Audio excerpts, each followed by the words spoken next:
We're here at the Gaza Solidarity encampment at Warwick University.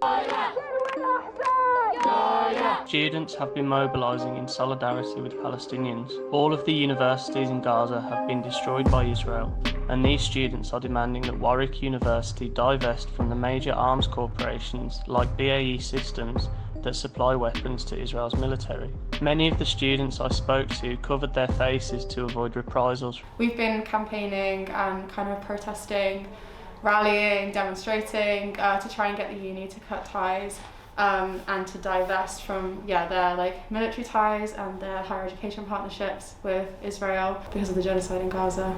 Can you speak a bit more about those ties between Warwick University and the various different arms firms that are, supplying Israel's genocide? We know that they have ties with companies like Rolls-Royce, Moog and BAE Systems, which have military partnerships with Israel, helping with AI and also weapons manufacturing. Are you able to speak about the educational situation in Gaza at the moment?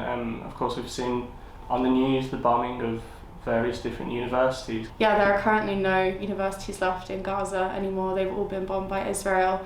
And we had a vigil or a kind of die-in a couple of days ago where we read out the names of martyred university professors and educators. So one of our demands is to pledge to rebuild Gaza's destroyed education sector, which obviously the kind of partnerships that Warwick has enabled the destruction of. We've seen these kind of occupations and encampments spread across the US in recent weeks.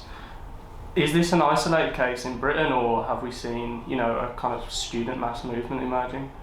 No, there's definitely been a mass movement emerging, and even in the UK as well, students at London universities have been occupying buildings. There's been lots of campus occupations, building occupations, room occupations in the UK for the past few months now.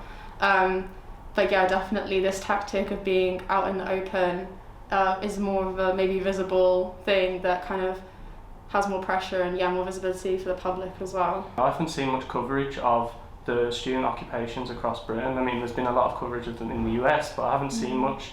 Has that been your experience as the media come to talk to you here? Yeah, we've definitely had more media engagement in light of the student uprisings and kind of student encampments in America. I think especially because of the military presence in America and the heavy policing and arrests of students.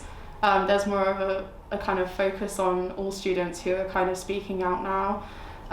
Obviously we have a kind of different climate to America. And can you speak about the kind of public response in Warwick to your mobilisation? Have students been supportive? Have staff been supportive? Yeah, we've been so overwhelmed with the support from students and staff, community members, just everyone, the general public. We've had food donations, we've had everyone just asking how they can help.